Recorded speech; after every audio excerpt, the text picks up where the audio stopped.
মকরের এমনিতে অন্যান্য বিষয়ের মধ্যে দুটো বিষয় অত্যন্ত প্রয়োজনীয় বা ইম্পর্টেন্ট, যার মধ্যে প্রথম হলো মকরের ফিজিক্যাল অ্যাক্টিভিটি।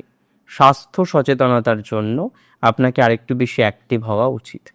মকর রাশির ক্ষেত্রে বিয়ের যাদের বাধা চলছে, বাধা আস্তে আস্তে মিটবে। অনেকেই দেখবেন বিয়ে ঠিক হচ্ছে, যোগাযোগ হচ্ছে, একাধিকবার দেখা হচ্ছে, কিন্তু ফাইনালাইজেশন হচ্ছে না। আবার এমনও দেখেছি আমি জাস্ট কিছুদিন আগে যে বিয়ে ঠিক হয়েও বিয়েটা ভেঙে গেল। তো মকর রাশির যে সমস্ত জাতক জাতিকাদের বিয়ে নিয়ে প্রবলেম, বিয়ে ঠিক হয়েও বিয়ে ভেঙে যাওয়ার মতো পর্যায়ক্রম যে সমস্ত মকরের বারবার একাধিকবার তৈরি হচ্ছে, তাদের সেই পর্যায়ক্রম থেকে, তাদের সেই পজিটিভ জায়গা থেকে অনেকটাই বেটার একটা জায়গা আপনারা নিয়ে আসতে পারবেন বলে আমি মনে করি। অন্তত এই ক্ষেত্রে আপনার অশান্তি মুক্তির সম্ভাবনাটা বেশি।